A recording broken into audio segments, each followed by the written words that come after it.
আর এখন একদম বক্তব্য শুনলাম দানব শিশুর কর্মীর 15 সন শুরু করা যাক। সবাইকে আসসালামু আলাইকুম। আশা করি আজকে আমি বেশি কিছু বলার জন্য দাঁড়াই নাই, আমি দাঁড়িয়েছি দানুশ শিশকে কি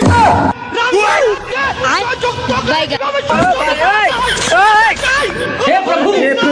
हे हरि राम कृष्ण जगन्नाथ प्रेमानंद ये क्या আমার একটাই বক্তব্য, আমরা বেমুল বলি আমাদের ভিতরে